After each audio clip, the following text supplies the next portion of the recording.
Amen. Ecclesiastes chapter 1. We'll be finishing chapter 1 and also chapter 2.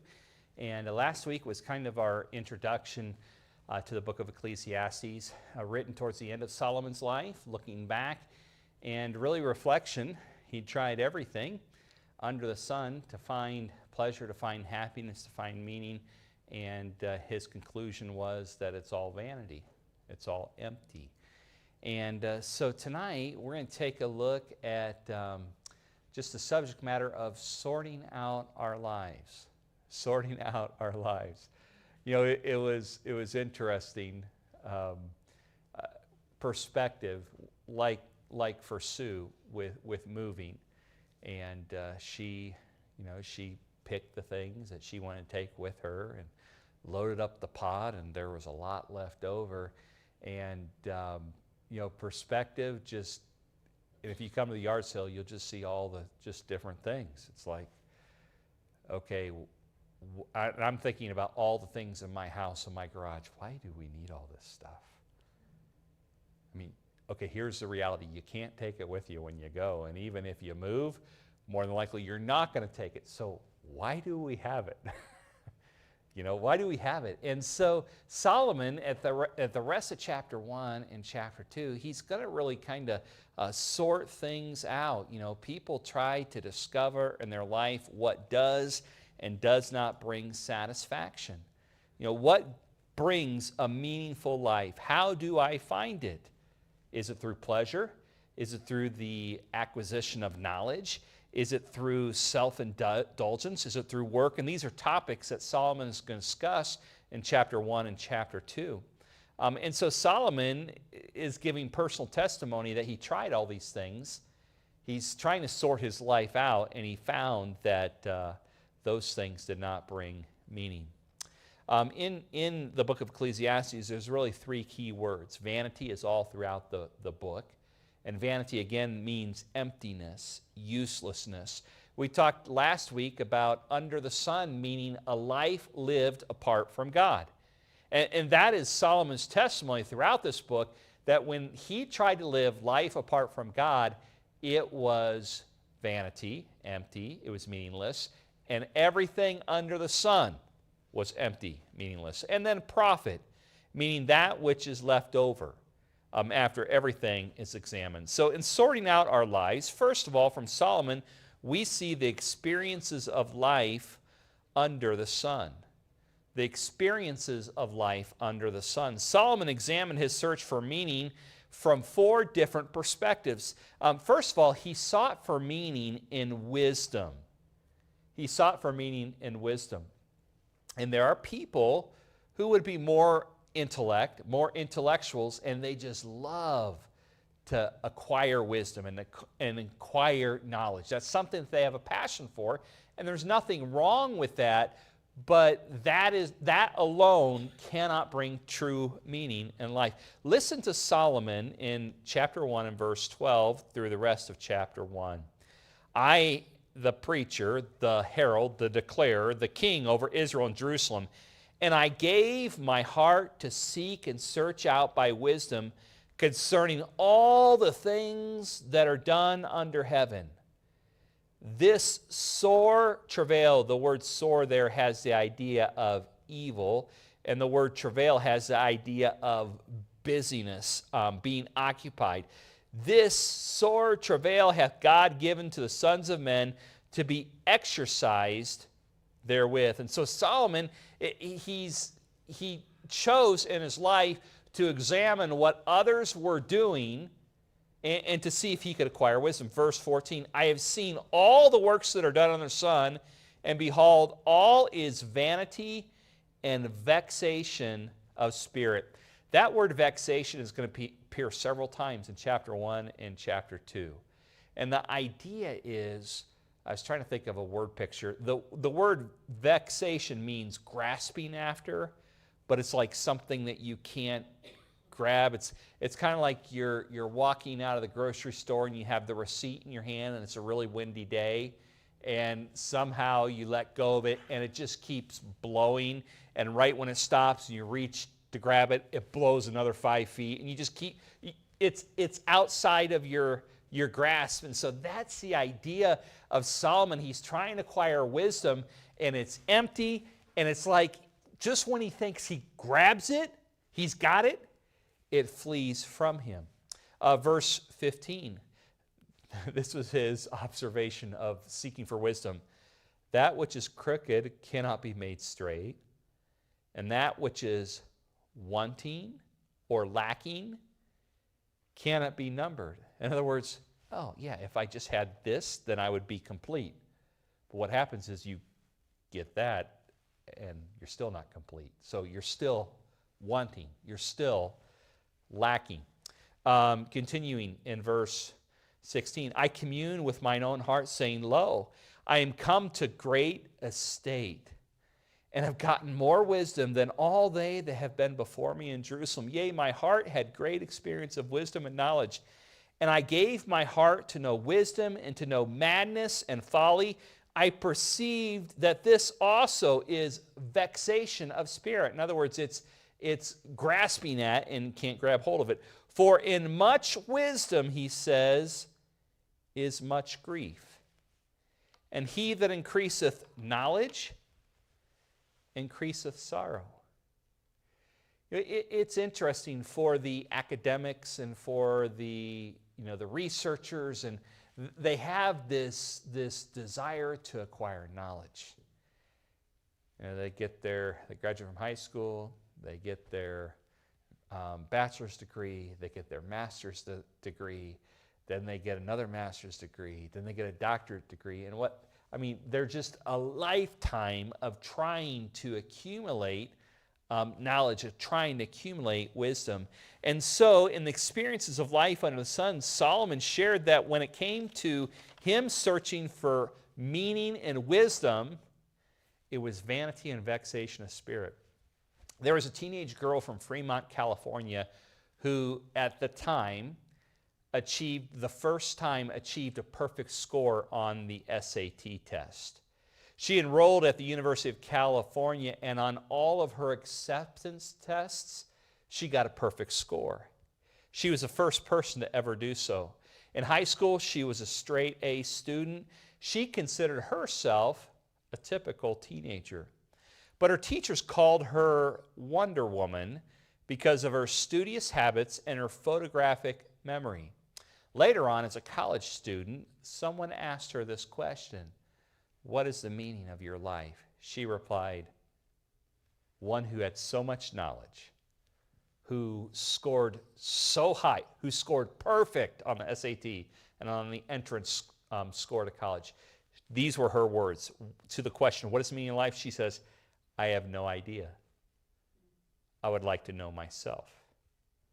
Here was an accomplished, brilliant mind as a teenager, and she didn't know the meaning of life. A philosopher by the name of Francis Schaeffer said this: the damnation of this generation is that it doesn't know that it has any meaning at all. If you strive to find meaning in life through wisdom, the acquiring of knowledge, and even the practical application of that apart from God, it is vanity. It is vexation of spirit. As Solomon said in verse 18, for in much wisdom is much grief, and he that increaseth knowledge increaseth sorrow. So in searching for wisdom, he's trying to find meaning in his life, searching for wisdom. Secondly, searching for meaning in wild living. So there's an alliterated with W's here. Look at chapter 2, verses 1 through 3. Solomon said, I said in my heart, go to now, I will prove thee with myrrh. That has the idea of pleasure. Therefore enjoy pleasure, and behold, this also is vanity. I said of laughter, it is mad, and of mirth or pleasure, what doeth it? I sought in mine heart to give myself unto wine, yet acquainting mine heart with wisdom, and lay hold on folly, till I might see what was that good for the sons of men, when they should do under the heaven all the days of their life. So in searching for meaning in wild living, first of all, he tried amusements in verses 1 and 2. He tried the mirth, the joy, the gladness, the pleasure, and trying to find things that were agreeable, that were pleasurable to his senses. And so he tried to make pleasure or happiness an end in and of itself, which was a futile endeavor. In other words, he came up empty. Proverbs 14:13, even in laughter the heart is sorrowful, and the end of that mirth is heaviness. And that which people look for pleasure and try to find in pleasure, as they are enjoying the pleasure, isn't it so true in things apart from God that although there is pleasure in that moment, even in that moment, that pleasure fades away? As Moses said of Moses, he chose rather to suffer affliction with God than the pleasure of sin for a season. So the pleasure is only for a season. Last Thursday we took the kids and the teens to the pumpkin patch, and they had a great time. We had a good time, and it was just interesting. Rob and I had the younger kids, and boy, they just we started off. I thought they had an animal barn, but they didn't have an animal. They actually turned the animal barn into a bar. I'm like, okay, what a waste that was. Fortunately, it wasn't open at the time. But then we went to like these excavator things, and they were cool, and I even got on one, and I was moving the shavings, the plastic shavings. That was cool. And then they had this little little tractor battery-powered thing, and I asked if I could get on it. The two workers looked at me like, they were trying to be kind. I said, I know, I'm too heavy. Yes, you are, so I couldn't get on that. Then we went and we did some rides, and I mean, it was just so fun watching the kids do the rides. They had two swing things where they're on the swings and they twirl you around. They were identical, but the four kids wanted to ride both of them. Then they had this other thing where you were like in this, two people in this seat, in this bench, and it had a latch, and it's kind of like the same concept of the swings. Identical, but they want to do both of them. But here's the thing. While we were in line, they were so excited about the ride. They get on the ride, and right after they got off the ride, we were going to the next one. And we told them where we would go, where we'd meet. So we just go right to the next one. And while they're waiting in line, they'd already been on the swings. They're waiting for the swings. They're looking over across the field to the climbing wall. And they said, we want to do that. And I said, sorry, it costs money. I said, we're just doing all the free things. Oh, no, but we want to do that. I said, well, enjoy the swings. And then they saw beyond that, they saw a zip line. We want to do that. And so the pleasure, they had pleasure on the swings and then on the twirly thing. Then they had this thing where you were in like this thing that goes like this, back and forth. I didn't get on any of them. I got on the slide, and I won the race between Jacob and my wife. There is some advantage to having more mass moving down the slide. But you know what? It's so true. Even at an amusement park, if you have, and I know I used to like those in the past, there's pleasure just for a moment, but then it's like, I got to go on to the next thing. And Solomon's saying here, when it came to mirth, I gave myself to pleasure, to joyfulness, to that which is agreeable, but it came up empty. So amusements, alcohol, verse 3. He's like, okay, well, it seems that there's pleasure in that. Yes, there was momentary pleasure. His stomach was full, and maybe he was numbed to the reality of life, but his heart was still empty, and that was his testimony. So searching for the meaning and wisdom and worldly living. Thirdly, in verses 4 through 6 of chapter 2, we see he searched for the meaning in work. In work. 10 times the words I, me, or myself are used here. Look at verse 4. I made me great works. I builded me houses. I planted me vineyards. think he has a preoccupation with himself. I made me gardens and orchard. I planted trees in them of all kinds of fruits. I made me pools of water to water therewith the wood that bringeth forth trees.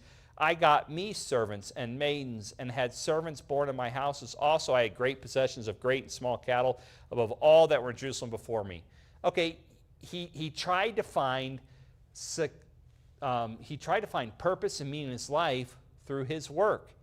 And he did a lot of things. I mean, he built houses, vineyards, gardens, orchard. But he was focusing upon those things to bring fulfillment and meaning in his life. Now, there is something about, for a mom, a wife to have a clean house. There's something fulfilling about that. But how long does it take for that clean house to get dirty? There's something fulfilling about, cleaning up the yard. And, I've learned here that, okay, even if people don't have rocks, they'll rake their dirt. And you know what? They have these nice, smooth strokes. And we went over to the Carinos on Sunday for some Salisbury steak and mashed potatoes. And I could tell that Adrian had raked the yard. And I was good on the way there. I used the driveway. But on the way back, I just walked through his raked yard. You know what? There were other footprints there. But you know what? How quickly the work of our hands just, it fades away. There is momentary pleasure, but to think that that is going to bring true meaning, pleasure, and fulfillment, it does not. Think about the contrast of Solomon when he was young and he sought the Lord. Think about the building of the temple. I mean, that's something that was worthwhile. That's something that he'd given to his life and using his hands to work to bring glory to the Lord, while all the rest of it did not bring true meaning. Work does have meaning in the short term, and we are to work, but not in the eternal sense. It will not fill that emptiness apart from God. Throughout human history, people have sought to find meaning through accomplishments, through what they build, but the problem with that strategy is it, again, is only temporal. Someone said this: what spoils the pleasures of life for us is our hunger to get out of them more than they can deliver. In other words, there is something to say for working hard and seeing the fruit of your hands. But when we expect that to bring true meaning and fulfillment, it cannot deliver. And so, searching for meaning in work, in wild living, in wisdom. But by the way, what a difference the work is done when it's done to be used for the Lord. Or it may be, okay, I'm building this, or I'm doing this with my hands, and it's a means for me to honor the Lord, maybe with a portion of my income. Or I'm using the gifts that God has given me to help other Christians, to help use as an outreach tool. I'm using the gift to build and to work on the mission field to help missionaries to reach. You know, that changes it, because there's a higher level, a higher motive. You know, to realize, okay, I have this source of income, but even while I have this source of income, I could use this to be a witness and to reach the lost around me. And so, searching for meaning and wisdom, wild living, work, and then he gives a testimony of wealth. Look at verses 7 through 10. He says, I got me servants and maidens, and had servants born in my house. I also had great possessions of great and small cattle, above all that were in Jerusalem before me.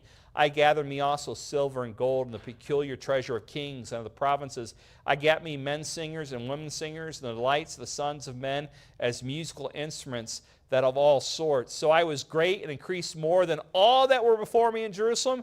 Also my wisdom remained with me, and whatsoever mine eyes desired, I kept not from them. I withheld not my heart from any joy, for my heart rejoiced in all my labor, and this was my portion of all my labor. And so he sought meaning in life through his wealth. You think about the wealth that he had. Think about the gold in his house, the gold in the palace, the gold in the temple. In Solomon's kingdom, he dripped with wealth. But here's this quote: "Money or wealth is an article which may be used as a universal passport to everywhere except heaven, and a universal provider of everything except for happiness." So wealth can get me anywhere here on this earth, but it can't get me to heaven. And wealth, I can acquire a lot of things, but true happiness, I cannot. Cecil Rhodes left England and went to South Africa at the age of 27 and founded the De Beers Mining Company. He soon controlled the entire South African diamond industry and became prime minister at age 36. In his lifetime, he was probably the richest man in the world at the time of his death. Rhodes was also a very close personal friend of General William Booth, founder of the Salvation Army. On one occasion, General Booth asked Rhodes, "Tell me, man, are you happy?" Rhodes looked at Booth and said, "Happy? Me? Good heavens, no." Wealth without any relation to God will not bring meaning. So the experiences of life under the sun, whether seeking to find it in wisdom, wild living, seeking to find it in wealth, these in work, these came up empty. Vanity, vexation. So the experience of life under the sun. Secondly, the evaluation of life under the sun. He's going to share 3 evaluations of what he found in trying to find meaning in wealth and wisdom and wild living and in work. The first one is this, is that man's work does not satisfy. Man's work does not satisfy. Look at verses 11 and 12. Solomon says, "Then I looked on all the works that my hands had wrought." Those pools, those orchards with all that wonderful, ripe, juicy fruit.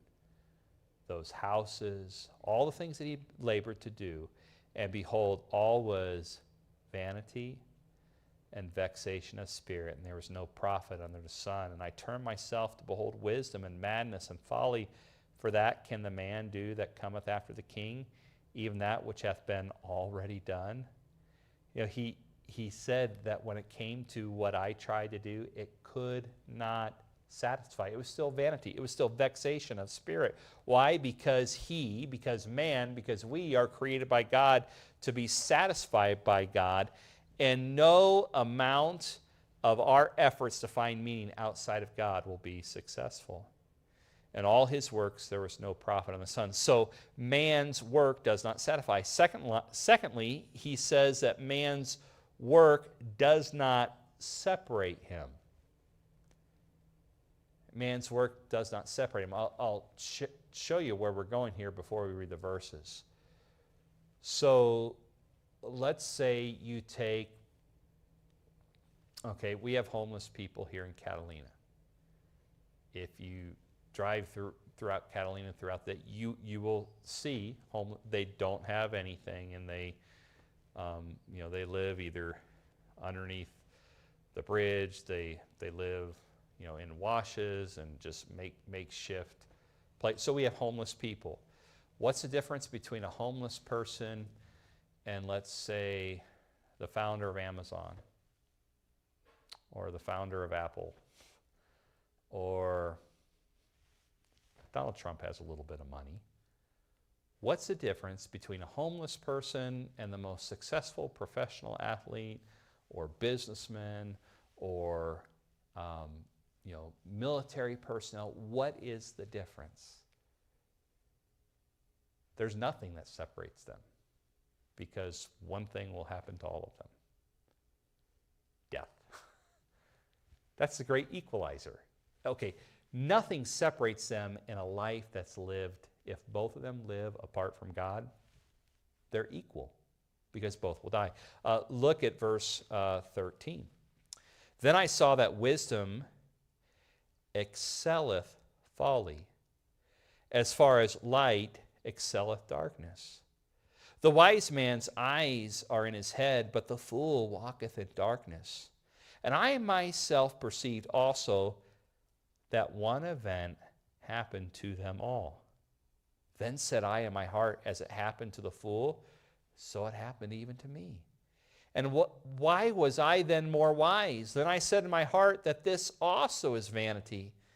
For there is no remembrance of the wise more than of the fool forever. Seeing that which now is in the days to come shall all be forgotten. And how dieth the wise man? As the fool. So in his life of trying to accumulate wisdom, of trying to live worldly and wild, trying to do all of these great works to where he could sit back and say, wow, look, think about Nebuchadnezzar in the book of Daniel. He's looking at all the great empire that he has built. Think about all the wealth that he acclimated. And then he's realizing, there's no difference between me and the fool who doesn't have any of this, because all of us will die. The one event happens to all of us, and no one's going to remember us afterwards. He says in verse 17, therefore I hated life, because the work that is wrought under the sun, again, this is apart from God, trying to find meaning in life apart from God. The work that is wrought under the sun is grievous unto me, for all is vanity and vexation of spirit. So the evaluation of life under the sun, man's work does not satisfy. Man's work does not separate him from the wicked, because we all die. And then man's work does not succeed him. It doesn't succeed him. Everything that he labors for, when he dies, he leaves it behind. That's just a simple paraphrase. And he leaves it behind to someone who didn't work for it. And he leaves it behind to someone who he doesn't know how they're going to use it. So when it comes to the work that I'm doing and it's succeeding me, he finds that it's vanity, vexation, spirit. Look at verses 18 through 23. Yea, I hated all my labor which I had taken on the sun, because I should leave it unto the man that shall be after me. And who knoweth whether he shall be a wise man or a fool? Yet shall he have rule over my labor, wherein I have labored, and wherein I have showed myself wise under the sun, that is also vanity. Now again, this perspective is trying to find fulfillment and meaning in life apart from God. Is there wisdom in laying up an inheritance for your children and your children's children? The Bible does talk about that, right? And so a life that is lived with God as a center and as a focus, you can, instead of laying up treasures for yourself here on earth, you can lay up treasures in heaven. And you can even prepare the way David prepared with all of his heart for the building of the temple for Solomon. But when you have a life that's lived apart from God, and you look at the perspective of all that you have, yeah, that's going to be vanity. That's going to be vexation of spirit. Continue verse 20. Therefore I went about to cause my heart to despair of all the labor which I took under the sun. For there is a man whose labor is in wisdom and in knowledge and in equity, yet to a man that hath not labor, therein shall he leave it for his portion. This also is vanity and is great evil. For what man of all his labor and of the vexation of his heart, wherein he hath labored under the sun, for all his days are sorrows, and his travail grief. Yea, his heart taketh not rest in the night. This also is vanity. His works don't satisfy, his works don't separate him from the fool, and his works don't succeed him. There is a work that has a lasting significance, and that is when we invest in eternity. That's when we follow Bible principles for the home, for our marriage, and for our children. And we follow Bible principles when it comes to our relationship to this world and to reaching the lost. So we have his experience of life under the sun. Again, that's lived apart from God. His evaluation of life under the sun. And now he kind of concludes, and this is good. He concludes with, there is enjoyment of life under the sun. And the whole summary of this is, there is enjoyment when we understand who is the giver of it. When we understand that God is the creator. When we understand that you think about the creation that God has given us to enjoy. Think about the beauty of the sky, whether in the daytime or at nighttime. Think about the difference of the landscapes all throughout the world. You know, we live in the desert, but we've got beautiful mountains around us. And I don't think that there is sunrises or sunsets anywhere else in the world. I forget who I was talking to, but they were talking we were talking about the beauty of I can't remember where I was, but we were talking about the beauty of the sunsets here. And they said that they went to Hawaii, and when they went to Hawaii, everyone was talking about the beauty of the sunsets of Hawaii. And I've never been to Hawaii, so I can't speak, but this is their testimony. Yeah, it was nice, but their perspective was it was nothing like the sunsets here in Tucson and the beauty of the sunsets here. You see, God has given us the beauty of his creation. You know, think about, okay, I still remember when last December when I shot that third shot at that elk, and it took a couple of steps and it stumbled down. You know, first of all, the beauty of that elk, but then that God gave me the opportunity to harvest meat for my family and for others as well. And to me, that was a beautiful thing. You know, to see the beauty of God's creation. And it's like, a lot of times we think to enjoy something, it's got to cost money. There's so many things that we can just enjoy that God has created. Think about just even the enjoyment of food. Look what Solomon says in verse 24. There is nothing better for a man than that he should eat and drink, and that he should make his soul enjoy good in his labor. This also I saw, that it was from the hand of God. You know, what a different perspective if I realize that my work, God, you've given me the ability to work. God, you've given me the ability to provide for my family. God, you've given me this ability, and so I'm going to take it and I'm going to enjoy it. God, you've given all these different spices, and you've given all these different flavors and seasonings. And, you know, I grew up in a house where it was mostly just bland. No seasoning, no anything, just burnt sacrifices if it was grilled. And ketchup, I guess ketchup was our seasoning. I mean, you think about just taking, you know, the different ingredients and experimenting and just enjoying it. God's given those things for us to enjoy. I don't know who made it, but someone made like a cinnamon bread with, I'm sure it wasn't fat-free icing on top of it. But you know what? I enjoyed it. Now, I didn't enjoy the whole loaf, but I enjoyed a piece of it. And God's given that for us to enjoy. And so when it comes to the labor of our hands, when it comes to food, we are to enjoy it. Verse 25, for who can eat, or who else can hasten hereunto more than I? For God giveth to a man that is good in his sight, wisdom and knowledge and joy. And so here's the thing. When I acknowledge God as a giver, and I can enjoy what he's given, I don't have to dread work.